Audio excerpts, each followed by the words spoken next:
Harvey Weinstein has been cleared of rape. That's not true. Yeah, he's been cleared of rape. He's an he innocent hasn't. man. No, he hasn't. He's been cleared of one rape due to procedural misconduct. Yeah. But listen, if there's any way to be proven innocent, it's procedural misconduct.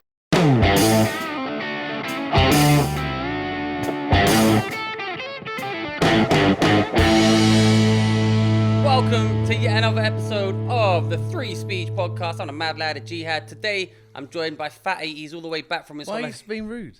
Again. I've told you not to interrupt while I'm doing the intro. I told you to stop calling me fatty. I didn't call you. You've lost weight. Oh, thank you. Still fat, but anyway, with Ollie. Ollie's here, and listen, we were told when Rick was last a guest on this podcast, one of the comments said, "This is by far the most reasonable, articulate person you've ever had on the pod. Please don't have him back." We've ignored that advice. Fuck you! He's back. He's gonna come with his cuck liberal views, and that's absolutely fine. Anyway, listen. Before we start, a little bit of an apology. I know there's been a hiatus in the podcast for the last few weeks. There are mitigating reasons, and these are them. Basically, I think it was about 2 weeks ago now, I'd booked in the studio in London. I'd arranged for everyone, the OG cast, we're all going to go in. It was all good to go. Then Mooch got kicked out of the venue in Vauxhall, and they sequestered all his equipment. So we literally couldn't record that day. Then I've been on holiday. I've been back. So here we are. Now we're recording. But basically, Mooch has got a new studio now. So hopefully we'll be able to record a few more episodes and Mooch will be able to come on as well. So that's what's been happening. But that was the hiatus. So apologies for that. And set the context that we're now in Edinburgh.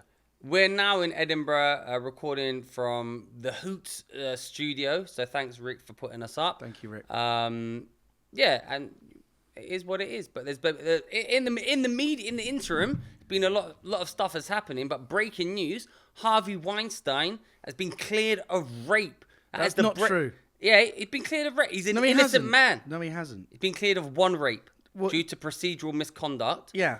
But listen, if there's any way to be proven innocent, it's procedural misconduct. Right? It's very much the glove doesn't fit. Yeah, if the procedural misconduct doesn't fit, they must have quit. Unfortunately for him, the procedure was correct on all the other rapes, so he's still in prison as a rapist.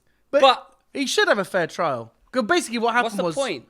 Well, I don't even know why it's fine. It's like, listen, you've got about 10 other rapes to clear your name with and find the procedural misconduct from. Well, I don't know. What was the misconduct? I mean, obviously I've skim read this breaking news. Well, I haven't skim read it. I've got the BBC article here as well. Ollie, the resident legal expert for all the people in comedy. So this is what we're going to talk about. Wait, before we go on, these are the topics for today's podcast, which I think are going to be interesting. Harvey Weinstein, innocent man. Lawrence Fox had been forced to pay £180,000 in damages for libel for calling people nonces online. Fair enough. Joe Lycett has been talking about cancel culture. I think Free Comedians are going to discuss that. And I watched Baby Reindeer, the Netflix #1 trending show worldwide. I'm going to give my opinion on that. And you must know Richard Gadd. Yeah, no. So good. Yeah, I need to discuss that Plus as well. one more. I texted you yesterday saying, shall we have lamb Sunday? And you said, yes, we can discuss it on the pod. Also, Ollie is going to be cooking lamb on Sunday. We'll discuss that as well. Good. That's a good episode. It's a riveting episode.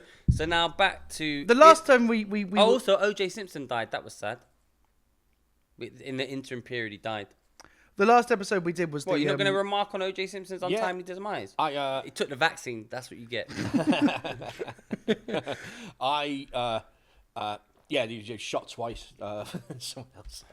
There's an amazing documentary about OJ. Yeah. But it's like, it's what he signified as a genuinely a cultural icon, like where he came from. Like, and it's about 8 hours long. It was a BBC thing 3 years ago, and it's like OJ to us just means orange juice. Like, yes. OJ to us. I made a joke. That was a little joke. Yeah. Little joke. OJ to us, like, is just that crime, but what he did, what he signified in America. What was that? What was that? That alleged crime. If I did it. I think I can say he did it now. No, you can't. He's innocent. He's dead though. Why do you not? Man, I don't understand. This is toxic. Why do you talk? You're like, oh, Western liberal democracy, you obey the law. The man was proven innocent by a court of law, as was Harvey Weinstein, and now you lot are just denying it. He's innocent. Yes. He was innocent, right? Was he, Ollie? He was found innocent, but he was still guilty. Yeah, he was found innocent. What does that mean? Well, it means that He got away with it. Like, I mean, being... The glove doesn't fit. You must acquit. You must. The last episode we did was a postcard from Hong Kong. The comments did include, I only tune in for the recipes. I had salt and pepper chips and Mongolian beef and reevaluated my stance on Chinese food, neither of which are Chinese food. Yeah, that's why. Justin calling in from 2003. I'm not sure if that's his broadband or his views. Well, is he gay? And then that's got a number of other comments. One saying no, one saying everyone's gay. Who? About who, though? About you? Yeah, obviously. Oh, about Ollie. Are you gay? Everyone's gay. Everyone's gay. And then all the rest of the comments are just about me being gay. Let's go back to this Weinstein thing. Yeah. Basically, the trial happened at a time when, like, it was obviously very politically charged. Like, there was a lot of attention on this because it was a flagship moment for the Me Too movement. And basically, one of the principles of criminal justice is you can only be tried on the facts of your case. Mm-hmm. So, like, for example, if you've done... It's rare, for example, for crimes in the past to be allowed to be admissible evidence for a jury. So let's say, like, I've been... simple example, you've been accused of shoplifting, right? It shouldn't be relevant that you've shoplifted before. Because that can sway a jury. What was the same crime? I mean, surely serial killing. Yeah, obviously there are exceptions, right? But generally speaking, you've got to try on, like, the facts of the case in front of you, which is why, why it's really dangerous to have juries be aware of these high-profile cases because they make character judgments, right? Which is what's happening right now at Donald Trump. Yeah, the Trump thing. What do you make of the Trump thing? Which thing? There's loads of things. The jury selection. Oh yeah. Well, impossible. It genuinely is impossible, isn't it? Yeah. I wonder whether, like, this is something which the legal system's not even thought about because it's a very recent phenomenon that everyone in the country can know someone, right? That's only like a last 30-year problem. And, like, our system of juries, I mean, jury trials tend to be, there's a lot less of them these days as well, like loads of different things. But the Trump's thing is a Biden overreach, just trying to... It is a witch hunt. Well, no, I think it's legit. I mean, there's obviously... I mean, you cannot tell me that Donald J. Trump... Listen, if you're going to start prosecuting ex-presidents, yeah, every single president should be up for war crimes. Every single one of them. But war crimes aren't... But war crimes are not in breach of American law. Yeah. There's no American law. Then that is what you need to know about America. War crimes are not in breach of American law, but hush money to a prostitute is. So you're allowed to kill kids, drone strike them on a beach as much as you want. That's fine. But don't even think about. It's not fine. According to Ollie and the liberal cucks, but don't even think about. Don't even think about paying off a prostitute because you wanted to. So what you think? So is your argument that a president can just do anything? My argument is this sets what people don't understand. It sets a dangerous precedent when you start going after Listen, I'm awful. I think all presidents should be. They should be tried for crime. They should. But right now, Biden should be tried for sending arms to Israel. Netanyahu should be tried for flipping bombing Rafah. They should all be tried. Right, so I think there's a difference. And Rishi Sunak. There is a difference. Do not come into this debate with any kind of nuance. Yeah, that would not be helpful. Listen, don't do anything that disagrees with my already preordained narrative in my mind. Yeah. I've got my You've got to pick your side and stick to it. Yeah. No, there is a difference between what happens. Because there are things that are done as countries that I don't think are right, but there are things that are not prosecutable for. The thing that Trump's being done for is before he was president. Yeah, but I think. You can't just get presidential immunity. Otherwise, anyone that's like done anything really bad will just try and become president. Well, I look forward to when Donald Trump is the president in November and he tries Biden for all his insider dealings before he was president in Ukraine with him. Well, that's fine. That's consistent. No, but that's the point. The thing is, if you start doing this, what people don't realize is everything they use. This wasn't started by Biden. Who was it started by? I presume just the state prosecutors. State prosecutors. What you're falling into is the narrative that Trump has spread. But also, Biden's too old to do any of this. He's Listen, female. I just saw a video of Biden saying, how you could Biden is just a hopeless case. There's a video of him online now, and he went something like 4 more years. Pause. He read it off the thing like he's stealing Anchorman's gimmick. He literally went 4 more years. Pause.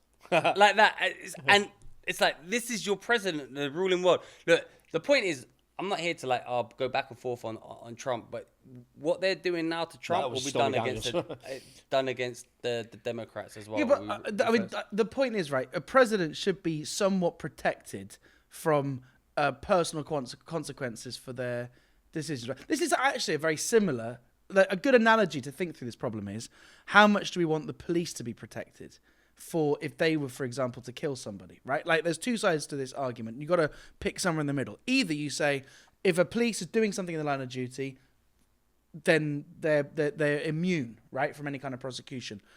Another way of looking at it is to say, even though they're police, if they do something which would otherwise be criminal, and that's why you have all these John Charles de Menezes or whatever his name was, people where, like, the police is kind of stops being protected by the fact that they were police in the line of duty. And I think everyone's got a position on, well, we don't want to discourage people from being police. But what is Biden's crime? What are they accusing him of doing? What are they saying? That he denied paying this hush money to... Do you mean Trump? Yes, Trump. Yeah, what is his... Well, I think it's to do... I actually don't know the details. It's financial crime, isn't it? It's basically... he slept with her before the... and they weren't married? Before the election. He used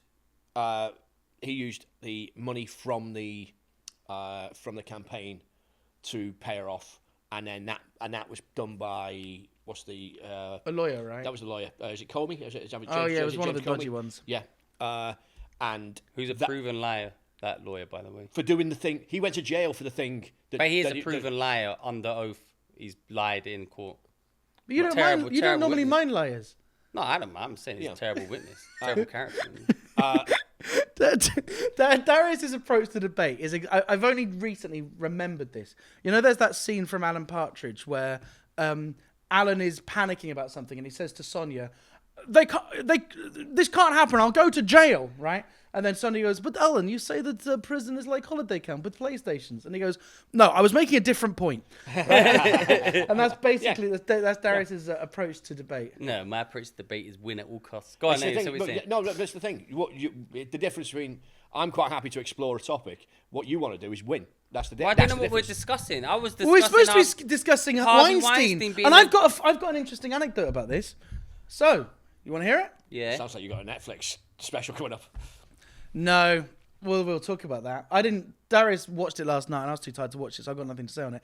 Anyway, so the Weinstein thing was procedural, where basically the jury heard like character background stuff, unsubstantiated allegations, which obviously paints this sexual assaulter in quite a bad light. Mm-hmm. And so that is the issue that he. Can I just say? Yeah. Procedural is the way forward.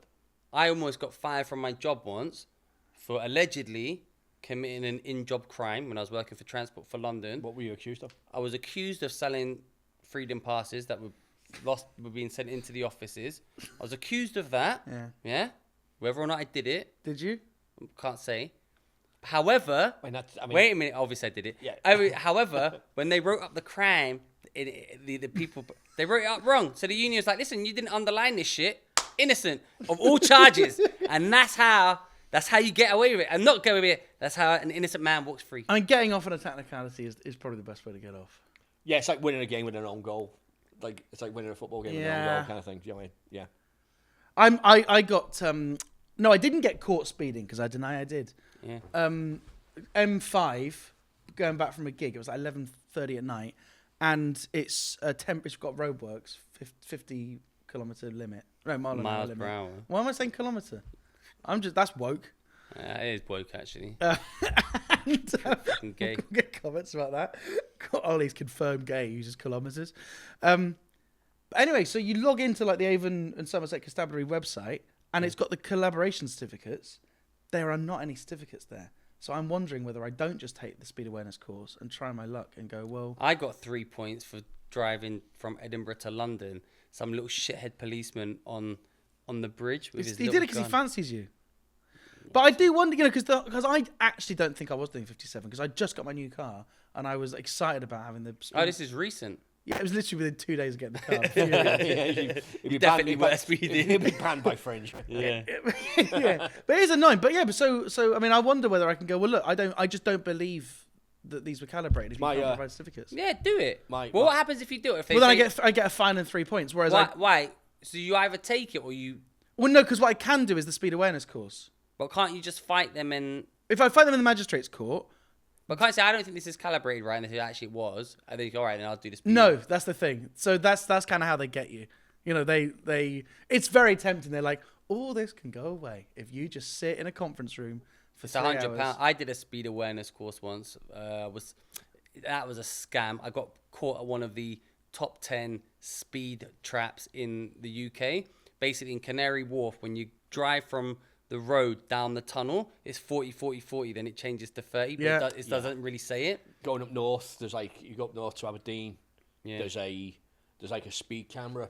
Like it's a dip, a speed camera, and like there's like a fucking sign in front of it. And you just That shouldn't be admissible. Yeah. Same coming off the M32 into the centre of Bristol. Everyone gets caught on the fact that you go from motorway straight to city centre driving, 40 kilometre average speed. Gets everyone. There's in London. I remember seeing a thing years ago. It was in London. There's like In the comments, write down the mate. the speed trap that you. Man, but the speed awareness course, it's just full of like people there. Like, They oh, take it me. Let me. I was like, what are you doing?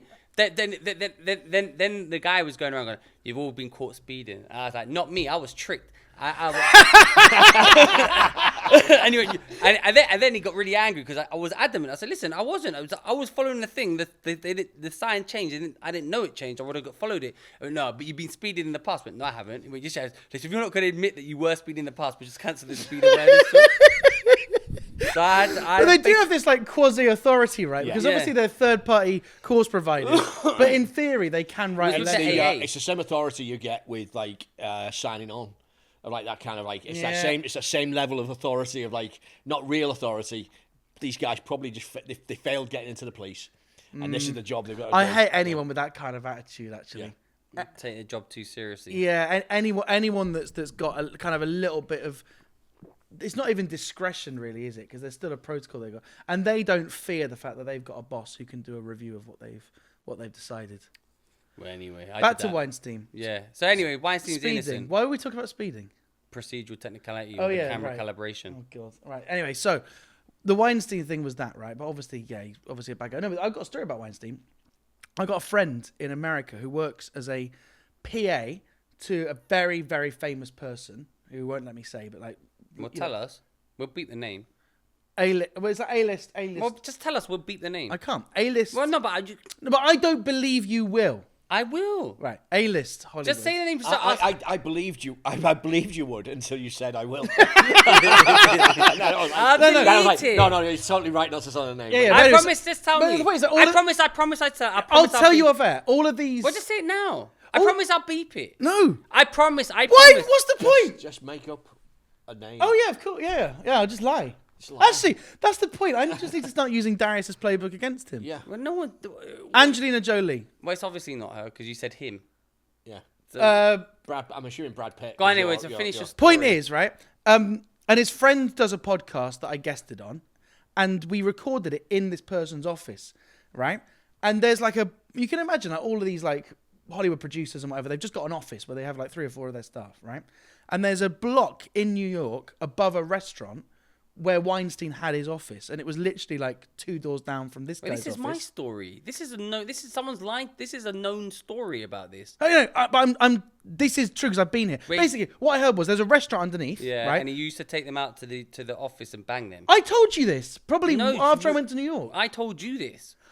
No, that cannot be true. This is my story. No, I it's- lived in New York, But okay, and I told you so this hang story. on, this is just corroborated. Then I'm telling you, I went to Ground Zero because I was told they went. Oh, by the way, this restaurant, this office block has a back door to this restaurant, and what Weinstein would do is he would have like a code word for the. Dessert. Is the I code definitely told you this story. word. I told you the code. So I this don't is think you did tell me. Basically, he would say This is he'd bring young starlets to this restaurant, say he was going for dessert, and the restaurant would facilitate him by opening the doors and stuff. He'd take them to the office, and then he'd say, do you want to be a star? And they'd say yes, and he'd go, unzip. Are you? This is so boring to have this out, but I am confident. Genuinely is. Yeah, Genuinely I'm is. confident when it happened, I would have told you all about this. That's how I've you know known this story. Since, like, when I was in 2017. But I've known you. I would have been in New York. Oh, I know. Well, anyway, piss off. okay. The point is, I believe that Weinstein might be a rotter. Think he's not an upstanding gentleman? No. Are you implying that Harvey Weinstein used his position of power Yeah. to take advantage of young, So Yes. impressionable women? I have a theory on this. I don't think he's a looker. I don't think they fancied him. Do you remember years ago? I don't. Do you remember the football bungs inquiry? Years ago. No. What? There was George Graham. George Graham. So, years ago in football, there was a inquiry into bungs, and what was happening was, Bribes. basically, managers were selling players, and then getting kickbacks for selling that player, right? And only one manager ever got done by it, and it was just this. It was George Graham. He came out. He made this crazy speech where he was like, "I've not profited at all from this," because he donated the money to charity, like afterwards. Yeah. And he said, so he could say, "I have not profited from this situation." It's like, so it's, No it's way. one of those things where you just like the language. When anyone uses that sound of language, you just go, "Oh, mate, you've done it," and you just knew from that point on he'd done it. But I guarantee you, at that point, that was rife in football. It's not. And what happens is they prosecute one person, and then the industry gets to clean up and go, "It's no longer happening when one person's gone down." They made an example of. The phrase with the Weinstein thing. Whenever there's an open secret in the world, open secrets just tend to be true. We knew about Gary Glitter for fucking years. We knew about Savile for years. There's a phrase in Hollywood called the casting couch that's been around since like the fucking 1930s, and it's like, and now it's only. There's no way it's only Weinstein. Like, Of course, you it's know still what I mean? going on. How do you think I got a gig at Hoots this weekend? Yeah, but I mean, I guess what isn't said enough right now. Obviously, this is Do you consent? No, but there comes a point when it's like what happened with Weinstein is like so clearly wrong on like any way you look at it, right? Mm-hmm. But I do think what's not said enough is I always felt so. Well, you know, the counter argument to that is that, and Leo would say this if he were here, he would say these women have agency; they can say no. Well, look, I have independent and powerful. Yeah, no, but I definitely have sympathy for. I mean, look, you know that I have been a little bit sexually assaulted by someone who works in comedy, right? No, I don't. What? I told you about this. No, I don't know this. All right. Well, anyway, we're not. You know, low level stuff. But if the genders were the other way around, just over the pants. I would have gone to the papers. Well, I don't know this story. Well, I'm not going to tell it. Anyway, the point is, mate, well, you're being a really rubbish. Second tier 3SP host today. Don't you dare second tier me. Were you part of the extended universe? Won't say names. Okay, but this is why. Were you Baby Reindeer by Joe Pasquale? This is. I've got a Joe Pasquale story. He showed me his ass. So, right. All I want to say is like there is something about these like unregulated industries, or basically any industry. Like I think it's true of banking. It was like an open secret when I was a student that the banks would like hire attractive young women because it's like it makes good business sense to have them about. But that's not that's any business. Yeah, so it's the opioid crisis. That's what I mean. But like what by open secret I mean is like there is a degree to which we all use our sexuality to get ahead, right? Like to get ahead. A little joke. And you know, like I can definitely think I can think of instances where you know you have to kind of. I think like we just show face to promoters too. Like even bloke to bloke, a promoter will say something to me which I'm like, "Oh, you dick." But like what? Well, I mean, I remember I texted a promoter saying I was running late for a gig. They replied saying "chop chop," and and I thought I'm so ready to just turn this car around and not work, but I couldn't say no to the why money. did Chop Chop make you angry? Well, because it's patronising, isn't it? Not really. Well, it did annoy me. Well, Let me finish this point, otherwise it seems like I'm being a rape apologist. no, I mean, you never say sorry for any of your rapes. Right, that's not a good joke. Yeah, go on then. I guess my point is that if we allow stuff at the very very at the kind of the acceptable spectrum of just like, I think it's changing is my point. Like, I think just using one's sexuality in order to get ahead generally is on the way out. It's funny. We must have all been told stories where you've just gone, what the fuck, from female acts. Well, it's awful. Yeah, it's endemic. Actually, I haven't. Okay, a female act in Bristol within a year of gigging was getting seedy messages from men in the circuit 30 years older than her. Like, it's just... Oh, actually, I also gave up comedy because of that. Man, it prevents them from taking so many opportunities, because you've got things like, do you want to do a gig? Yeah, how much is the fee? 50 quid, but you can stay on our couch. It's like, for a bloke, that's fun. For female acts, it's a recipe for disaster. I won't name the act, but a female act told me a story about gigging in, like, something like Morecambe or something like that, and they promoted, basically went, yeah, there's a room. And then it was like, oh, right, there's a room, but there's only one bed. Oh, so she I'll sleep on this side of bed, that side of bed. And then she woke up and the promoter was fucking jerking off over her. Man, I mean... Are they still both of those people in the business? One of them is. Who? The female act. Oh, that's good. Yeah, she's still in it, he's gone. But she just went, oh, just put it away, and just turned over. I was like, but it's like... And you just go, But that is the sort of thing that would just put you off being in comedy. Oh, forever, mate, right? totally, yeah. What, someone wanking off over you? I think so. So what happened to you? No, all that happened was it was a fringe thing like 5-6 years ago, where like a female act, we were drunk, and a female act just got like a bit too, who's like way more senior than me, just like got very touchy and like started, Oh, that happened to me. I've been groomed by female acts. Yeah, and then went in to kiss me, and it's like I didn't really, it happened. I was like, okay, and it's one of those things where like, it's only grooming if they're ugly. Well, look. It's true. You wouldn't mind if she was really fit. Well, I don't think that is it. I think it's just more like I thought we had like a friendship that was professional, and obviously, they just thought differently, and so that's why I guess I'm quite sympathetic, because I don't actually think they're wrong. Like, we should live in a world where you can shoot your shot and you can meet people at work who later become your romantic partners. Like, I don't want to put a stop to that, but it did make me think, like, certainly if the dynamic was the other way around, if it was someone with their level of seniority who was a bloke and I was at my level in comedy, you'd go to Chorlton and it would make front page news. I don't think men and women can be friends. That's my You and theory. I get on pretty well. Yeah? You're allegedly a man. I don't think men and women can be friends, or at least men and fit women can be friends. You're always trying to bang them. I don't have any female friends, fit ones. There's that really horrible... Those are ugly ones. There is that TikToker that does that thing where he makes girls call their guy best friend and just say, hey, look, do you want to come over? We should bang. And like, it's basically 100% hit rate. Yeah, of course. Yeah. All guys, you just can't be friends with a fit woman. You can't. You just waiting, like, tag me in, baby. I'm waiting here, patiently waiting. You can't. It's impossible. Well, I think, but I've definitely got friendships that are predicated on the will they won't they frequency, which tends to stop when they're married. What does will they won't they? Will they won't they have full penetrative sex to completion? Anal? Well, that could be penetrative. Yeah, could be.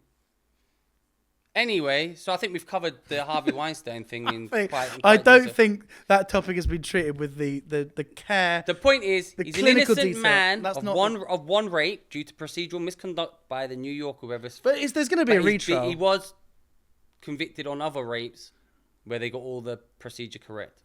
Yeah, and which is a waste of time. It's like, why bother for that one? You got about 20 other ones. Because there's a victim, and someone wants to feel like. No, but why bother to fight against that charge? Oh, I see what you mean. Yeah, shoot, yeah. Oh, yeah, he should just roll over to the prosecutors. What's the point? You're in prison. Why are you trying to fight this woman? I tell you why, because I bet it just means he gets to leave prison for a couple of days. How long does he? He can go to the court. It's probably quite nice to leave. What's his sentence? Oh, it's like hundreds of years. Is it? Yeah. Yeah. He's going to die in prison. What about Lawrence Fox being... I didn't hear about this. Well, that's also breaking news. Lawrence Fox told to pay £180,000 in libel damages. Lawrence Fox has been ordered to pay £90,000 in damages each to two people he referred to as paedophiles. The actor-turned-politician lost a high court case with former Stonewall trustees Simon Blake and drag artist Christie's.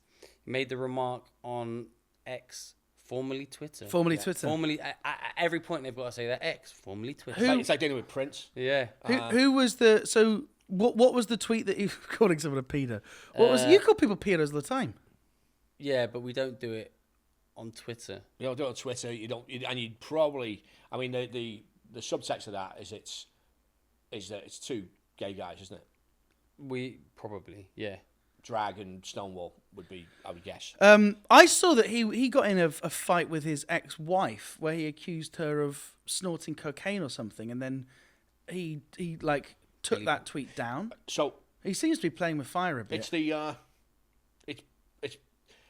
it's partly this belief in freedom of speech, that freedom of speech covers lying about stuff and making stuff up. That's kind of like that's the zone you're in with it. Whereas No, you could definitely lie about things as long as it doesn't cause people harm. no, but that's the thing. But there's an element to it where I can say whatever I like. No, I don't think that was his argument. He just called them nonsense. No, I think that's what I'm saying. But I do think there's in the background of that is a. Nah, you're putting your own prejudice on other. You're thinking, I think this is it and that is why. But that's, you don't know what's in their head why, and you don't know about freedom of speech is freedom of speech. This is where Rick and I fundamentally disagree. Rick wants to live under communist China party, whereas me, I believe in freedom of speech. Well, but defamation is a very, very... Also, this is interesting, right? One way of thinking about the law of defamation is it actually protects... It's libel. Well, okay, but it's this, one's written down, one's spoken, right? Yeah. One way of thinking about it is it protects freedom of speech really, really well, because you can say literally whatever you want, but it does come at a cost. Mm-hmm. So it's like, if I want to say stuff that causes you harm, right? You are allowed to do so, but you've just got to pay whatever losses that you incur when you do that. So it's like the speech is allowed. Do you know what I mean? Like, well, there's a consequence to it. Well, it's not even a consequence. It's just like the price is baked in, right? The price of you saying whatever you want is, if that causes them financial loss, you've got to compensate them for that loss. There's a really interesting and there's. But what's the ultimate defense for defamation or libel? Truth. Yeah. So if they were But even pedophiles, then, that's fair enough. the courts are screwed because it's so expensive to defend yourself, as we know. Well, yeah. Well, as we know. That's as we know. As we know. As we know. do. As we know. But I do.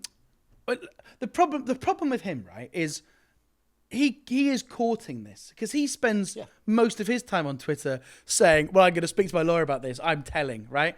Like, I met him at Leo's wedding. Oh yeah. Yeah, he was in person. He probably is in nice person guy, a really nice, charming guy. Quite tall, really noticeably skinny in person. Like, right. I was like, whoa, like I'm slim, but he's skinny. Like his legs are tiny. I think you're getting fat. Are you mad? I got a little bit ripped for WrestleMania. Then I started eating again. Now I'm a bit fat, but I'm gonna start training soon. Got a new training. I'm following Mike Mentzer's training routine. Do you know who Mike Mentzer is? No. Mike Mentzer, if you want to hear a conspiracy theory, he is one of the greatest bodybuilders of all time. And he was meant to win the 1980s Mr. Olympia. But this is how far everything's rigged. So he's up against Arnold, right? Basically, everyone knew he beat Arnold. But Arnold was such a big star at the time. And everyone had to pay their deference to Arnold. They had to, because Arnold was bringing all the eyes to the competition, making them money. So even if he lost, which was fine because he lost to another bodybuilder, who's actually, in my opinion, got the best body of all time. A man. Best body, Zayn. I think I've forgotten his first name, Zayn. I'll find a picture. It's amazing. Anyway, he paid the deference to the Arnold's great, and he was allowed to win. But Mike Mentzer refused to allow to bow down, and he got robbed of the 1980 Mr. Olympia. But Mike Mentzer's got a very unique training method. His training method is you only train once, like every 4 days, and you just train intensely and really short period, which went against everything that the establishment said, which was to train twice a day, high protein diet. But since I've been doing his training routine, which is one training for like every 4 days, really high intensity, I can say safely my body's got considerably shitter. So I don't think it's training routine works. The idea that it takes 4 days to recover properly. Yeah. So yeah. It takes me 4 days to recover from a carvery. I'm trying to remember the bodybuilder.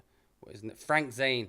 The best body, in my opinion, in all bodybuilding. Can the speculation about whether Darius is gay start now, please? What? Listen, you know what? This is I can appreciate the male form. Go on then, appreciate mine. Like I said, I can appreciate the male form, right? Where a toned, muscular physique. Yeah, nice. I am. The funniest thing was Darius, I was not convinced. I thought he's not. And then there's just a toned, muscular physique. What? What's gay about that? You've got to put a cushion over your boner. We can't put this out. Listen, I was in America. Tight. I was ripped. Just good at snogging. Just there's nothing better than appreciating that. My head in a pillow, his hand on the back of my head. Yeah. Listen, I was in America. Do you know Louis? Have you met Louis? I know. My Egyptian, my crazy Egyptian friend Louis, Muslim, right? We were in California. We met his cousin, and his cousin, Muslim guy, was the most militant homophobe I've ever met. Right? Right. To the point, yeah. He denied that he could see he could tell when a man's good looking. Right? He was like, I said we were like David Beckham's like. Good David Beckham's good looking. I said, no, I cannot see. I said, you can't tell if a man's good looking or not. He goes, no, it's impossible. So I said, you can't tell that David Beckham is objectively more handsome than, say, fucking some big fat shit. It's impossible for me to tell. I can't see the difference at all. I'm his type. That's when you know you're a real militant homophobe, when you can't even differentiate between men. I disagree. I think the guy's in the closet. I think he's just... Oh, he's obviously in the closet. Yeah. But also he was like, I am America. And he was like it was really funny because he used to take the piss out. He was like, England shit, your NHS shit. I believe you must pay for healthcare. It's amazing. We pay. It's great. Then we went to like a Mexican restaurant and they gave free nachos. And I was like, well, free nachos. I said, yes, you see, it's amazing. Free nachos. You don't get this in shitty UK. I went, yeah, but we get free healthcare. You see the comparison now. Anyway. So what are we saying? You do forget how many legit homophobes still actually exist. I mean, we're so lucky in the UK that it's like if you are I'd love to look like Frank. Look at that. If you are a homophobe, you keep those thoughts to yourself now. If you like bodybuilders, list your favorite bodybuilder below. No HGH gut because they ate human growth hormone then. Mm-hmm. So now they've got palumboism. Do you know what that is? If you look at a lot of bodybuilders today, they've got a six pack, but their stomach sticks out. Yeah, that's what I got. That's from human growth hormone, but they've taken it and their insides have swelled and grown, and they've also, if they got big heads, you know, Zac Efron looks great in the. You've seen it. Iron Claw. Iron Claw. His head looks different. He's taken HGH. That's why he's so shredded. Really? And he's got palumboism. So that's why his fucking head looks. Basically, it grows everything. So it grows your internal organs, but also it grows your head and your hands. And your dick.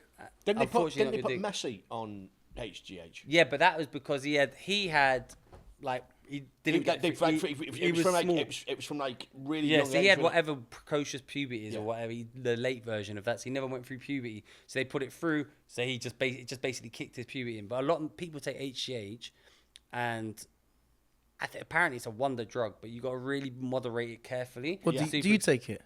Man, it's a grand. It's a grand to take a human growth hormone. $1,000 a month, but it renews everything. Yeah. But not Frank Zane. What's his name? Zac Efron. Zac Efron's taking it, and because of that, did I tell you about this Chinese drug that I got scammed into buying? No. It's you might know about this.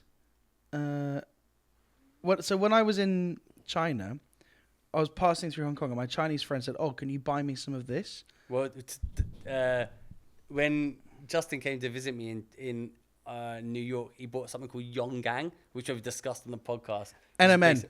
What? Oh, NMN. I've taken NMN. NMN. I've got that. And it was 300 quid What? for this like super high concentrate from China one, right? And then my friend was like, "Oh, can you buy it for me? Yeah. And I'll give you the money." Then I bought the wrong one. She was like, "I don't want it." I went, "What do we do with it then?" So she went, "Oh, you just have it." You've got NMN now at your house. Yeah. Basically, Do you want to take it? Well, I've got I'm not been taking them for a while, but my anti-aging stack is metformin, NMN. Although metformin now has been told that it might like slower your workout results. That's the diabetes drug. Diabetes drug. Metformin, NMN. I had a few of them. I might start taking them again. One that pops up in my Insta feed now is Shilajit. I've taken that. That's a testosterone That's booster. testosterone booster. And Tonka Ali. Yeah, and that's so. That's the boost testosterone. I follow a guy on YouTube called what's his name? I can't think of his name, but he did a test on it on Tonka Ali, and it worked. It worked, but he ended up with a cyst in his testicles. I mean, that's It's kind of, apparently, yeah. So you bet you. Doesn't everything ultimately have some kind of side effects? I don't think that's That's my theory on weight loss and food is that we should list weight loss and we should list side effects on weight loss and food. Well, like you feel miserable, you can't go to Nando's when you want. This will cause you to do this. Yeah, you do with this will cause. I did. It was I was just like anytime I go for a McDonald's, I know I'm going to get diarrhea, and I think this should be on the side of the packet, like they do with cigarettes. Yeah. Apparently, McDonald's have got diarrhea. McDonald's have got new burgers now. They fry the onions inside the patty. They do, and they've got brioche buns on them. I think my theory about brioche is nice, but my theory is that restaurants have moved to it not because it's Ollie's better. speciality topic. Why are you being rude? Again? I'm not. I'm getting some. My speciality topic is law, Food. Japan, Chingonwa. Girls, And food. and food. And food. So my theory about the kind of the brioche hostile takeover, because it used to be seeded, right? Is because brioches last longer. I think that restaurants just think about having a product that can sit on the shelf for 4 or 5 days. And when you toast it, you don't really notice that it's old. That's my theory as to why brioche is taking over. I think that, again, I think that there's something we've moved towards the sweet flavour of it as well. Yeah, possibly. Oh man, driving up here, I stopped and got a chicken Big Mac. It was one of the most depressing scenes, right? So the chicken Big Mac, I don't know why they constructed it like this, but the top bun and the first chicken patty has no lettuce and no sauce and no cheese. Yeah. So imagine it goes. But that's how it does normally, right? For the Big Mac, right? Yeah. But at least anyway, this is what happened. Took it. I was so depressed. I went through the drive-through and ate it in my car, even though there was a place to sit in the service station. I drive through. I get it, then I eat driving. It's very dangerous. It is dangerous. I could do that with nuggets. In fact, there's an accessory you can get for your steering wheel that you can put a barbecue sauce pot on. But we'll link to it below in the description on Amazon. I'm an influencer. Can we get them to sponsor the pod? Can you think of anything? Oh, talking about a sponsor. Fuck off! I haven't finished my chicken Big Mac story. Just remind High Point Care owe us money and never paid us, and then just went silent. No way. Yeah. Benny, sorry. So where should we there's go? Complaints about that on the. Yeah. The funniest thing was for a while, it was just Leo getting messages to his YouTube comments going. I'm a customer of High Point Care, and my product hasn't been delivered. Leo was just a proxy for their customer service. Anyway, so I opened up the box, and the bun went with it because it's like they must steam it. No, so on the footwell of my car was the top bun and the first of the 2 chicken patties, and I thought. And you were so angry. It forced you to drive at 57 miles per hour. And I thought this is a disaster, but something very good happened, which is. Imagine now the top side of the middle bun, right? So you've got crown, chicken patty, middle bun. Everything in that strata has no sauce and no lettuce, no pickles, no nothing, right? What I did, and this is skillful. No, I'm talking nonsense. All I had to do was swap the middle bun over to expose the dry side. So I basically created a single sandwich Big Mac with middle but. I mean, look, this isn't actually interesting. Yeah, this has got really boring. No, but the point is, I am basically resourceful. you turned the sauce part back and you made it more. Yeah, sauce. and generally, I That think was really shit. I do. Chicken Big Mac.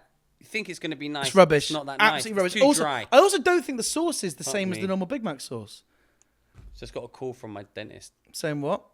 I don't know. I didn't answer it. What because time? I was listening to your boring. What time did he call you? 16:30. Don't get it. 2:30. What time does a Chinese man go to a dentist? Whenever he wants. No, that's not racist. So it's not funny. What time does a Chinese man go to a dentist? 2:30. 1:30. Thank you very much. But that's not funny. It is funny. 1:30. I made that up. China was good, by the way. Oh, did I tell you about how? So I spent 3 days in Beijing, right? Yeah. So I spent this time in Hong Kong, then transited in Beijing. Wait a minute. What are my special skills? Well, yours is law, foods, Japanese. Yeah. And I guess latterly Girls. travel You and do the girls. eyes well. and what are mine then? You've got Can we just point out that he didn't list comedy? Yeah. No, the comedy's not involved. Go on. you've got anti-aging and like self-help, that kind of stuff. Yeah, anti-aging, self-help. That's good. Autism. You've got ADHD, revenge, spite. revenge, spite, scams. Oh yeah, scams. Actually, talking of the scams, we need to. How can we defraud Pret after their treacherous? This is bad. I think what happened. So all that happened is by accident, allegedly, I had one Pret subscription and a WhatsApp group with me, Darius, my sister, and Joe, my mate. Yeah. And all that would happen was if obviously we weren't defrauding them, but if Darius happened to be in Pret without me, he might accidentally use my code. No, this is what Pret don't understand, you morons. Now we've cancelled the subscription. Now you don't get the money. Listen. I did check the terms of service. how You're much- allowed to share it. Yeah, why? Even if you didn't check the terms, But why do they How care? much is the subscription? It's like £29 a month or It's something. wasn't it? expensive now, right? £29 a month. And what do you get for the £29? You get 5 coffees a day and 15% off the products. But what would happen was you can't use the code within a half-hour period, which is why we had the WhatsApp group. Yeah. And so there were some instances where, like, my sister would get a Pret in Brighton, and then 45 minutes later, I'd be getting a Pret in Edinburgh. And Yeah, but so what? But this is what I don't understand. Why do Pret care? It's like you say we can have 5 a day. Why do you care? It's what I don't understand about conversation. Why do you care if I drink 5 myself or I give 5 away and let other people use it? I used to do that. I used to always get a drink for homeless people. So my why do they last one care? a day. Because now what's happened is they could have had £30 a month. It was fine. Probably would have kept it. But now because they've done that and you've got to use the app and you can't share it. So fine, we're not going to do it. I've stopped going to Pret altogether because the way it works is obviously they tempt you in with a drink and then you upsell to a sandwich. My actual hack these days is do not sleep on Marks and Spencer's. The Marks and Spencer's meal deal is still like very reasonably priced. Plus another hack, if you want to get That's not a hack. That's go to Marks and Spencer's no, for it's- lunch. no, but this That's is- just like eat at lunch. Get your meal deal at Marks and Spencer's. I'll tell you what, doing a meal, doing boots. Mate. Yeah. Oh, mate, boots. No, the sandwiches are not good. But what I will do if I want to have a drink, it's almost always true now that if there's a Marks and Spencer's at a service station or a Waitrose, a pint of milk is cheaper than the equivalent 500 milliliter Why do bottle you of want water. a pint of milk's disgusting? Because I don't like the idea of spending that much money on water. And if they don't have a refill station, I will out of spite buy a pint of milk and drink that. Listen, I want to talk about piracy and what companies need to understand, right? You must understand this to all companies. When it comes to piracy, right? If you give us a reasonable price, make it easy, and it's we'll pay. But once you start, like now all the subscriptions, like we're not going to pay it. And then we're not going to pay like 20 different services, Netflix there. Just get one. And what they don't understand is like, but you're stealing. Like, I'm never going to watch it anyway. If I pirate your film or what, if I couldn't get it for free, I would never watch it. But you lose how nothing. I know you. Look, we've had this chat a lot, right? How do you actually square your way of square this with the fact that you work in the entertainment industry and ultimately you are selling your IP to people? It's like me. Very easily. No. I tell you what it is. well- It's like me turning up to one of your shows and going, "Well, I wouldn't have bought a ticket anyway, but I want to sit at the back and watch." Well, people do that, and I get furious about it. Yeah, so that's my point. But yeah, no, it's not. It's totally different. No, it's not. Because no. Are you mad? I'm not stealing from Simon Kane. I'm not going to Simon Kane. I'm not paying you. I'm watching, I don't know, whatever the Hollywood blockbuster is that I couldn't be bothered. Like a Marvel film. I'm going to pirate that and watch that. Well, So they've I still can got to make afford money, it. though. No, I No, will. they don't. Yeah, they do. Well, I'm going to pirate. I don't care. Do- That's how I so- square it. Very easily. I sleep very easy at night pirating Marvel films. Yeah. And Baby Reindeer, which I pirated last night. How? Do you I pay think for- you have, do you you pay have, for Netflix you as have well? Netflix. Even though I've got Netflix, even though I have Netflix, This is how committed Darius is. I watched it on my illegal Fire Stick Oh, with Arabic subtitles. I've got- I ruined the experience for myself, yeah? I now know that the Arabic for no is a line and it looks like a pie sign. That's how you say no in Arabic, or write it down. I will quite happy. I don't consider anything different now with pirating stuff. What do you mean? So I'll quite happily download some illegally. I have got Amazon Prime, I've got Netflix, and I've got a Cineworld Pass. no one likes to show off. Like that. So I go. So that there's a What does the Cineworld Pass get you? free cinema. For how many people? Me, How many times? unlimited. Really? Yeah. I mean, You go have to twice. really You go commit- twice have in a to- month, and you're saving money. Yeah, but you love the cinema. I do, and you've only just recently watched Fight Club, and then had to phone me and ask what I didn't get what it. happened. Ollie is so Yeah. unread, if that's the Yeah. word, when it comes to Well, it's pop just culture. films, So- I just- Anyway, but get your point about because- piracy. So I'm I as far didn't as realise it was the same bloke. I know. You're just that's who you're getting your law advice from. Yeah, we didn't do a module on film at Oxford, did we? No, I didn't do a module on film. I still watch Fight Club anyway. We're going to tell about your piracy. Yeah, so for me, I will quite often do that because just for the ease. It depends on what I'm doing. Because I will download something on the computer, so I can watch it while I'm working. So I can't do that with Netflix, basically. So And you can't bring your laptop into Cineworld. no, I did get caught with that. I've heard I the got- story. yeah. We've discussed it on the pod before. Have you but really? Yeah. Yeah. You've literally sat here and discussed it. I mean, I just think companies just got no clue. Netflix was good when it first started off because it was like £7, had quite a large library. It's pretty easy to use, and was like, £7, no big deal, and it's easy. It's fine. like 15 quid now. But now it's gone up to 15, and people are- it's also changed. can't share passwords, can't do that. So people are like, Well, now piracy's coming back again. Everyone's it's- getting fired. But It's actually easy to do. but- Actually, I tell you I what. saw someone tweeting from a recent comedy conference. There's something like 80% fewer or less, whatever word it is, comedy commissions this year than they were in the last 2 years. Basically, like the amount of money that's going into new stuff is lower. And what one theory is, right? It is kind of secular. Is that the right word? circular. Secular. No, it comes in cycles. That like a load of money. Cyclical. A load of money at some point needs to come into the industry to pay for all this stuff, right? And then these streamers can kind of rest on their laurels, buy existing IP, keep their catalog with like reruns of Friends. Then eventually there comes a pinch again, and they got to go to private equity, get a load of money. Yeah. I read about, if we're going to talk about this, I read, like all these like new comedy TV shows are being cancelled. But then I watched Baby Reindeer, which we should probably talk about, and I was like, yeah, no one's watching TV. TV's dead. No one watches TV, and even I So that's also not think- strictly true. I listened to the Rest is Entertainment. I do. I think it's a great podcast. Also, this week in the Q&A, they were talking about should comedians have agents, and that like basically Richard Osman was just like going through all the comedy agents and saying which ones are good and bad. It was interesting how inside baseball it was. And Oh, like, really? Yeah. I mean, I just And my think- point is, what they say on that podcast is loads of people watch TV, but the demographics are they're all over 50 and they're all watching pointless. Yeah. Like people watch linear TV, but But they're all over 50. They're- So my yeah. point is, this is what my whole point. Sometimes I do a gig and it's all over 50 and I die. And I say, but I don't care. I don't want to be performing for my mum. My mum's not my audience. So these people, all the comedians of our generation now and younger, no one cares about. yeah, but these you are over going to have to 50s. learn how to play the 50-year-olds because eventually you will be 50. Yeah, but when I'm 50, there'll be 50.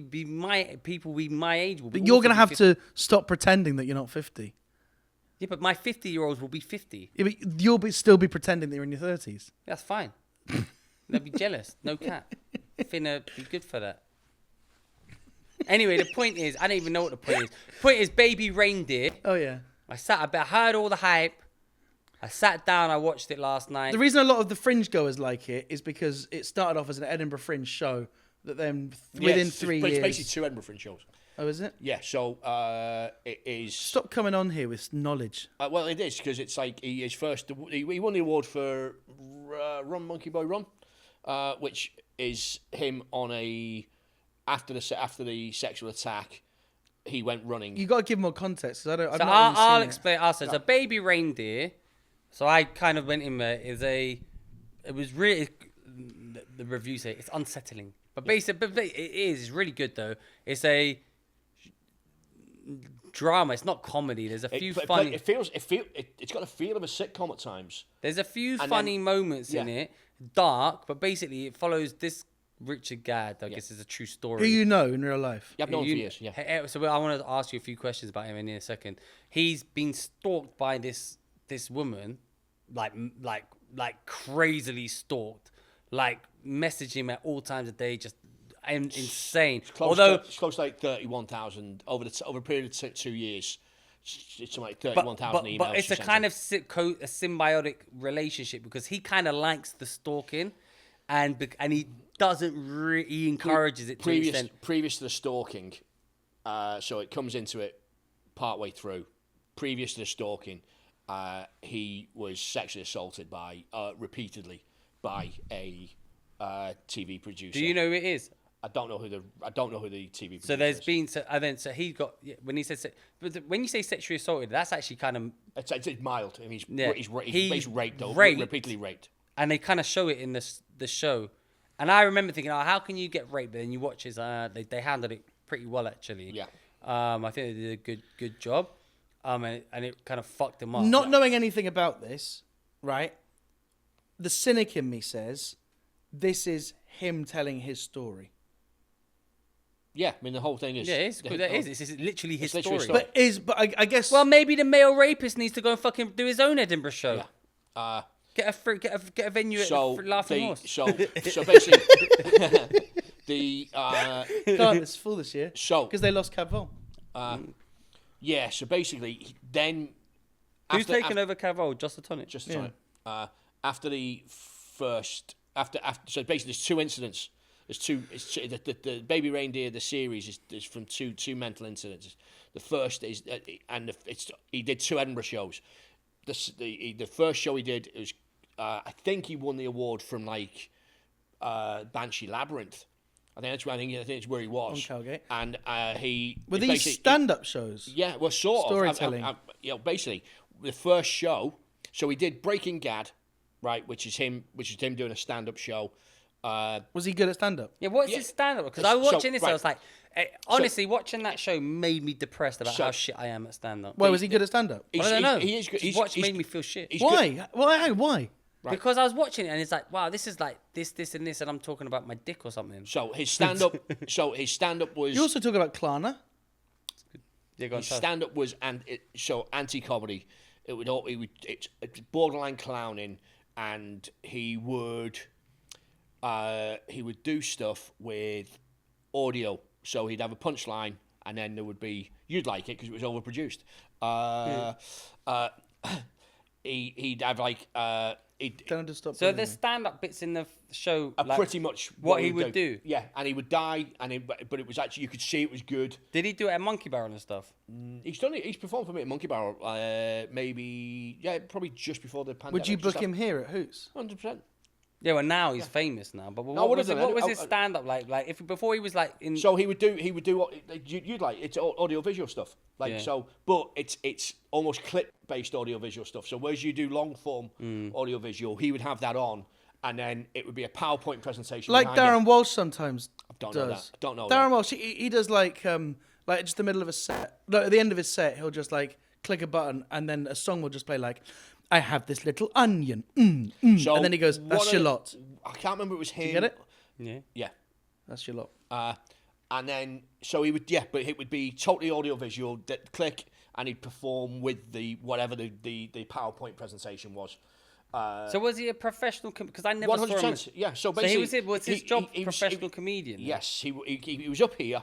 The timeline on the show was pretty accurate. That bad time at the Fringe, then got taken to London, He So he's from Edinburgh. He's from Scotland. He's from Scotland. He got did the Fringe. Got taken. Went down to London. He wrote on. Did you watch Sex Education? No. It's all as a Netflix sitcom. I heard of it or something. But Netflix sitcom. He wrote. I heard it was very good, actually. It's pretty good. And then he's one of those guys. It's one of those things where you go right. So he wrote on things and he was kind of blessed, but he went away, and then he came back and he did Breaking Gadd, which was a show everyone loved, and that was like really audio visual stuff. Then he came back completely different and did Run Monkey Boy Run, I think it was called. And basically, the whole of Run Monkey Boy Run, he is on a treadmill for the entire hour, just running. it's fucking Right. hard work. Sounds like He's my on, he's, day on, of he's, on, hell. he's on a treadmill running for the entire hour, and then then sounds playing on, and he's interacting with these sounds. And the reason that he was on the treadmill running was that what he did to cope with the sexual assault was go running. That's how he dealt with it, and it's all about that. Maybe I need to be sexually Then, assaulted. Is that funny? Then No fun. No. That is my toxic response. won Like, that could give me a kick up the arse. then he won the award for that, I think. And then Where was that show? Pleasance. no, it was. I think it was. What was that show like? Was it comedy though? Like, 'cause watching the Breaking Baby Reindeer, I couldn't think. How is this So stand up? okay, so basically, Run Monkey Boy Run was sort of tragic comedy with about a sexual assault, but also funny. Then he went away, and the next thing he came back with was a play called Baby Reindeer, which he did at what's the vet college summer hall.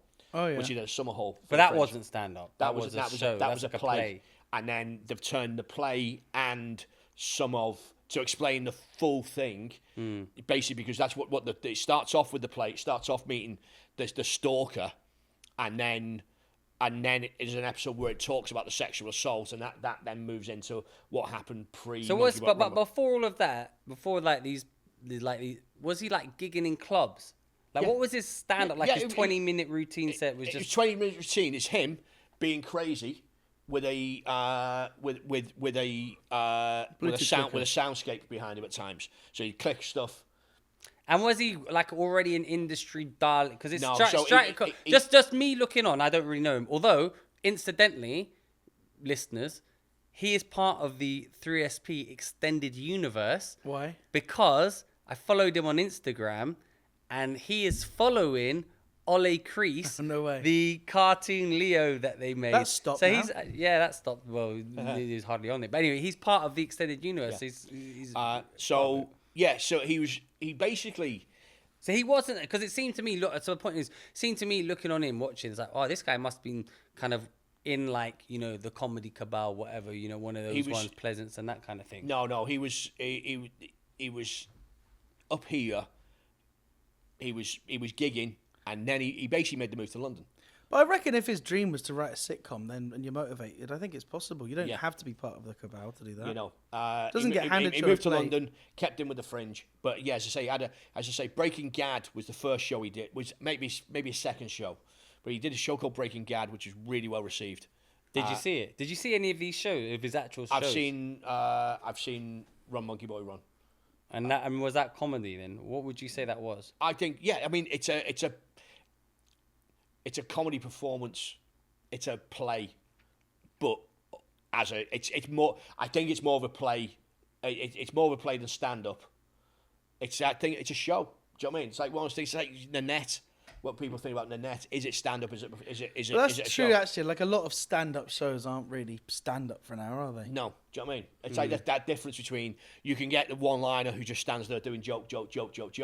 Then you get someone who's doing a story, and then like that is Baby Reindeer was billed as a play, and he's just. I mean, it's saying the thing is that what you go. How did these two crazy things happen to this one person?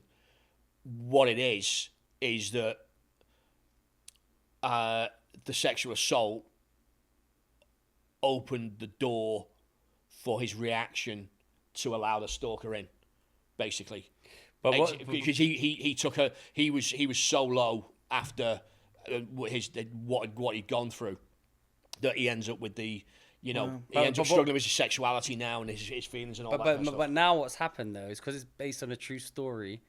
People have gone online and found out who these people actually are, and have exposed them. So now a producer today has come out and said it's not me, and he's in the BBC today. Oh, God. I don't want to say names, but the person who it is, who I've been told from sources, let me just get the name. So I know who the rapist is. Apparently, no. I'm not gonna say names. This is the great podcast. But I'm gonna insinuate the name. Have the chat. So with a little bit of. Why are you doing this, Darius? You don't need to do this. You're showing off. Well, because just do what I did and not say a name. All right, don't look at the Third Reich then. That's what I'm gonna say. No, that doesn't mean anything. What else have we got to talk about? How long have we done? This been an interesting. Anyway, the point is that's a really Baby Reindeer was a very good show. It's a really good show. How long does it last? It's 7 episodes. 7 episodes. Yeah. Did you get through all last night? Yeah, 30 minutes each. It's half hour each. It's half hour each, and what time do you go to bed? About 2:33. Dentist's favourite time. 1:30. Yeah, it's it's not even funny. It was much. What? 1:30. It was much more brutal than I thought. Because I thought when I started it just feels like it starts. But like he's young. He's like 33. Yeah, he looks quite old in that show. Yeah. Tell Darius the story about where these letters REC came from. So that says record, right? Possibly. Yeah, but it doesn't. We got them. we managed to reclaim them because a business called Vans Direct went out of business. That's pretty good. I'm just seeing if there's anything else that we want to cover before we. Oh, lamb. Lamb. How are you going to do this lamb? What I think is we'll braise it for like 7 hours. Yeah. So do it like absolutely stuff it with an offensive amount of rosemary and garlic. Yeah. And put it in like a Dutch oven and just let it simmer. But I've started to get back into. Maybe it's just an Easter thing, but whenever I get offered lamb, I'll always take it. Like the lamb I had in Bristol. We did a gig in Bristol together. No, we didn't. Well, why was I in Bristol? You were in Bath. You were gigging in Bath and you just came. Oh, that's right. I did. I MC. Oh, actually, before that, it reminds me. I was MCing Comedia Bath, which I think is kind of a woke club, right? Would you say? Well, Bath I think is a very progressive city, but my feeling, I've only done it once or twice, Comedia Bath, but I think it's like it is a lot of stags and hens. It's like quite an open club. Well, the reason I bring it up is this reminded me. Joe Lycett this week has been talking about cancel culture in cancel culture in comedy and stuff like that. And he said that comedians kind of censor themselves. It's a good thing. And then Simon Evans has written an article for The Spectator calling them out on it about cancel culture in comedy. But I actually think the kind of tides. He's like, there's less the tides. I think the tide's turning. You can say what you want. Certainly. Well, you and I chat about this all the time, right? I'll make a point of if after a gig I say something which is like completely off the cuff, but kind of, borderline, yeah. Like I'll give one example of something which like wouldn't. I'm not proud that I said it, but it was really funny. But you are proud that you said it. Well, no. Sound like you're proud. It was really funny, but it's like. I wouldn't sit down at a writing session and go, "Why this should be my angle of attack," right? Basically, I got a really big laugh when I was gigging in Manchester and I was doing the early show and some people came in late, right? And one of the 4 people went, "Oh, it's Ollie." I went, "Yeah," and she went, "I follow you on Instagram," right? Like as she was, it caused a bit of a commotion. Was she fit? So, just wait. Yeah. So she went, "I follow you on Instagram." And this is all happening quite quickly, right? She went, "Oh, I follow you on Instagram." I went, "Oh, brilliant. Do I follow you back?" And she went, "No." I went, "Yeah, I only follow back the fit ones." Right? But saying that, like, straight away, and I went, so then I just continued, it must be a munter, right? Nick, your gag. Yeah, yes. What's your gag? What's my gag? Don't you say, don't you have a thing about following people? I do it at the end of my thing. That is my gag. What's your gag? You've stolen my essence once a fucking What's game. your gag? I've told you about this. My gag is, like, follow me on Instagram. If I follow you back, it means you're fit. That's funny. Yeah, it is my gag. Well, it's not really good. But I didn't hear you say that. I'll be honest, though. I don't actually... Stuff like that, I don't actually consider that to be a joke. There's bits. No, but it's an attitude, Yeah, and but I I was using it to chip away at his fucking confidence. But I definitely think like one of the things which I've learned from Darius about comedy is like Darius can sell some of the more objectionable stuff he says, partly because he does it with confidence, which is like, I know it's a very obvious thing to say, but the confidence is basically telling an audience you're safe with me, right? But then also Darius remembers that like his persona is still someone that can get away with this, that he reveals a bit. And so to the extent to which I've kind of copied Darius, which obviously I haven't. My essence. I have. Well, that's No, just, I mean, that is ludicrous. Red Richardson, who you copied. And that's also ludicrous. But what I've definitely turned up in my hosting and in my sets is if I think something's funny, I will say it and then worry about that later. But do it in a way that kind of says to the audience, I'm doing this because I think it's funny. The amount of times I can, at times I'll compare and I'll say something ridiculous and the audience will laugh and I still come off and feel, even though if the audience have laughed, I still come off and feel judged by the fucking acts who kind of go, you went too far. But I think that's a Scotland thing. Yeah. Scotland, hopefully, I haven't gigged enough recently here, but I definitely remember like the acts are super judgmental and they're even more woke and police it more. Whereas, which is stupid to me, it's like you're a comedian. Obviously, if we're doing anything, we're doing it to try and be anything I do on stage. The only reason I'm doing it is because I truly think it's funny. That's the only reason I'm doing it. I'll tell you this. This week I had to throw a drunk woman out, like 65-year-old woman, who for the entire break was stood outside calling me the Antichrist. Yeah. Right. And she was just... Why? Because basically, I'd thrown her out. She was too drunk. So I'd thrown her out. She was kicking the plants outside, kicking stuff over. So I just stood there with her and she's like, you Antichrist, you fucking cunt. You fucking Satanist fucking cunt. You Antichrist. And then split second later, she went, you fucking Antichrist cunt. Can I come in and charge my phone? I was like, no. Imagine if you were the Antichrist and you used your powers to evict hecklers. Yeah, you're going. If I'm the Antichrist, I'm encouraging you. At judgment day, Jesus is gonna be in front of you. I'm like, he won't be. It's fine. Yeah. I had to kick people out of a show in Manchester. Why? Yeah. Well, it was just a solo show. They're just so drunk, and it got so bad. I said, "Listen, you just can't keep talking." I said, "You did it at the attic." Did I kick people out there? Yeah. Yeah, I did actually. Yeah. I've had enough of it. The reason I've had enough of it is I think we've got a duty to the other audience members who are bothered by it. And okay, so we could talk about this actually. Then there's a big scandal in Australia with I forgot the name of the Arj Barker. Oh yeah. Who had a mother and a baby problem. So tell the story. So the story is he's doing a show at the presumably Melbourne Comedy Festival. I guess it was still going on then. We don't need that detail, just the story. Well, no, I think that is relevant because he wouldn't be in control of his front of house and stuff. Because basically the tickets would have said over 16s only and front of house wouldn't have policed a baby going in. So I do think that's relevant. I think if he's like on tour doing his own show, he probably would have had a bit more control of it. Anyway, so, you know, people are rushed in and out of these shows. Front of house didn't really check there was a baby. The scandal became big because... What is the story, The story is a baby was crying during the first 10 minutes of his show. Mm. He addresses it and does what any of us would have done, which is, you know, try and roll with the punches. And eventually he says to her, would you mind taking the baby outside until it stops crying?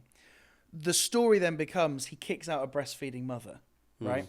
His defense is, and I believe this, like from the stage, there's no way I could have told, right? You know, told what? Well, anyone that stood on the stage with stage lights will know that you just see silhouettes. You can't actually see. But he wouldn't have known what? That she was breastfeeding at the time, right? Like, he wasn't kicking her out because she was breastfeeding. He kicked her out because... But if she was breastfeeding, then the baby wouldn't be making any noise. Well, that is a very good observation. Anyway, but this has started a whole thing, right? Because there are some people that and then it got a bit ugly, apparently. Like, there were some members of the audience that were like men that were chanting her to get out, and so that it was a kind of a little bit of like misogyny stuff going on as well. But I'm really sympathetic to what he said in a statement, which is comedy is like, audiences don't realize how much comedy is about timing and nuance and beats, maintaining focus. 100%. And like, and I so related to this on this Sunday where these two people, they were just drunk. They weren't doing anything wrong. But every now and again, I'd say something that she'd agree with. You know, like she wasn't being mean. She was like, oh, I do that. Like I was doing the stuff about waxing, right? And so she would have turned to him and said something. But just that small little beat prevents my rhythm, means the punchline's gone, right? A few weeks ago, like exactly the same, I walk out on stage and there's just two people in the audience. She's on a phone and his body is like 90 degrees towards the stage. It's impossible. And you just go, straight away, you just go, this is not, you guys are not ready for this. You can't be here. Yeah, it's so hard. It's so hard to explain to audiences because one of the issues that you have with this, right, is in the end, these two got kicked out, and there were two lads who I just kept saying, I really want you to like. The first time they'd ever come to comedy, right? And they were being a bit like and laddie. last if it's your show. Well, clearly, no, but they were being a bit much at the start of the show too. Like, you know, so how do we heckle? Asking stuff like that. I went, you don't really, you know. Also, I'm doing an Edinburgh preview. It's like I'm obviously off notes, and one of them just went, you know how you can get into a preview by like slowly getting into it rather than just going, right, here's my first joke, right? So I did this thing. I was like, I'm going to get to my notes eventually, but obviously warming the crowd up. But he was like, why don't you just get to your jokes already? I went, oh, you've been laughing for 10 minutes. You just don't get it. Anyway, point with people like this is that they, you know, like as a device, I was like, we're going to get to the show soon, but obviously I'm warming them up and getting them laughing. But he was like, why haven't you just started? We're waiting for you to start. And I went, oh, I literally have started. We've been laughing for the last 10 minutes. And so there's so much but what was education. this Arj Barker show? Was that a showcase? Yeah, no, it was his solo show, and I'll get to it. But something which I think audiences, even smart audiences, don't appreciate is when we say, or you must have done corporates or private events where we're like, they can't be sat there. That's, you know, like you just have to be militant. People treat you as if this is a skill issue on your part, right? Like people suggest like, well, if only you were better at comedy, you wouldn't need to worry about this. Or, you know, if only you knew how to play the room, you wouldn't have to worry that table's facing away. People mistake what they see as a skill issue for actually just like an unplayable issue. So like trying to watch a film with your back to the film. Well, yeah, precisely. And or to use a better analogy, it's like trying to project a film without a projector plugged in. Like you haven't even got the apparatus. The analogy I gave... No, it's not a better analogy. Well, it's not a better analogy. No. The analogy I gave to the audience that night, when I explained to this couple, I said, look, I know you think you're doing nothing wrong, but you're moaning to me now that I'm not carrying on with the show. Because she was like, just carry on with the show. She was being really, just carry on, just do more. And I went, right, you saying carry on... This right? sounds like Ollie was really shit. Well, do you know what? I know the only way I can prove that I wasn't shit was the audience that stayed all paid at the end. You know, it was pay what you want, Definitely right? shit. It actually was funny. But it was an awful show. You know what it is? People don't respect solo shows. They don't realize how hard it is. As much as they respect, especially like a work in progress. That's why you've got all that beats. With regarding Arj Barker and the baby crying and stuff, I mean, the baby probably shouldn't have been in there. But me, personally, I don't know, I would probably just fucking roll with it. I think you need, as a comedian... It's very easy to say that. You're talking about, I've got beats, I've got pauses, I've got this, I've got that, right? I get that, right? Obviously, we do have that. But I also think sometimes you need to come out of that and acknowledge, okay, I'm not going to... Otherwise, then you're reading a play. Okay, so you should come out of it I and agree then with you. maybe... I agree with you, and this is something which I will try and say to other acts too. When acts are moaning about the room or like, why is the MC letting them get away with that? I'm just like, we play the hand we're dealt. You play the hand you're dealt. So, and I've started to, even with solo shows, go on more with the idea of like, whatever's happening in the room, that is the show. But don't forget, this wasn't a tour show. This wasn't an Edinburgh show. This was a work in progress. I had a bunch of stuff I wanted to get through. You know what I say to comedians when they ask me some advice? Every now and then, foolish comedians ask me for advice on comedy. What I say is this: just be funny. That's it. The audience don't care. The audience don't care. 100%, I agree. And on a tour show or in an Edinburgh show, I would just be funny. But don't forget, I'm going into this. The contract with the audience is you come in for free, you pay at the end if you like it. I've got to get through my material. I've got to practice this. It's a work in progress. I've only got... But just be funny. You literally just said, look, you want to I was funny. And listen, and the way that I dealt with them is I spun an analogy. I said, you're shouting carry on at me is the same as you turning up to a restaurant, literally raiding the fridge, throwing all the ingredients on the floor, shitting all over the pots and pans, and saying to the chef, "Just cook, we're hungry." It's like you've made the environment that he's working in quite tricky, right? All Ollie's analogies go back some way, somehow. But that did get a laugh at food. least. Look, it was funny. We've now done an hour and 20 almost. I think it's about time to wrap up this episode. I think it's been quite a good episode. Ollie got a bit bored trying to defend himself from a shitty preview, but that's what happens. So preview, he was shit. It wasn't shit. Terrible. Drizzling shit. If you two are out there and by chance listening to this pod, good job. You did a good job heckling. He's still Come and feeling it right now. come and see my previews. I've got one in London in June, one in July, one in Bristol, one in Lisbon, one in Barcelona. Have you booked me for these gigs? I want to do Lisbon and Barcelona. I told you to book them for me. I've got previews in Lisbon and Barcelona in May and July. Or Have you got any previews booked in? No. You ought to get Top Secret booked in. Listen, I've registered my shows now. Oh, Brighton Fringe! If you're in Brighton, watch me in Brighton. My shows for this, I've changed the name of Hater Live. This year it's called the Haters Ball. The 10th annual. 10th annual Haters Ball. That way it comes up one of the top shows. That was my idea. The thingy. Mm-hmm. And A to Z, Geek's Guide to Seduction. This year, basically, the titles are to get people in the room. Not going to do artistic. I don't know how he got people in for a show called Baby Reindeer. They would just ignore that. That was a play. Well, you know what I mean. Anyway. My show's called Comedy for Toxic People. That gets people in. Yeah, because it kind of says what it is. Hey, listen, thanks for listening to this episode, Rick. Thank you for listening to this episode. Anything to promote, Rick? No, just Hoots this weekend. Who's your headline actor? Who's this weekend? It is. Well, this is coming. This is going out tomorrow. So, actually, if you happen to be in Edinburgh and you listen to this before tomorrow night, Friday, come to the show. Come to the show. Say hello to Rick. There's always a weekend coming. We're always on, so yeah, but Ollie might not be here. Yeah, but I mean, the chances are Hoops Comedy in Edinburgh, the fastest growing new comedy club in Edinburgh and Edinburgh studio. Come to Hoops, support this comedy club. If you don't like it, call Rick the Antichrist. He enjoys that. Other than that, listen, highpoint.care. Do not buy their product. They don't sponsor us anymore. They owe us money. they owe you money. I mean, the reviews that you were getting and defending were amazing. We've got bad reviews because of our High Point. 1 star. It's like review highpoint.care on Trustpilot, not on Apple iTunes. Like we can't get hold of them either. We've got a Patreon. So we're going to try harder. Down with the CBD gum. Yeah, we're going to try harder on the Patreon. But if you want to go on the Patreon, like and subscribe. I'm going to redo the Patreon. Go there, like and subscribe. Share this with a friend. Thanks for listening. I've been the Mad Lad of Jihad. Lick my balls. Bye. Wait a minute. Wait, did I sing the bumhole song? Yeah, I got a bum hole. So what? Yeah, I've got a bum hole. That's hot. Yeah, I got a bum hole. So tight. Yeah, I've got a bum hole. That's right. Bye. Bum, bum, bum, bum.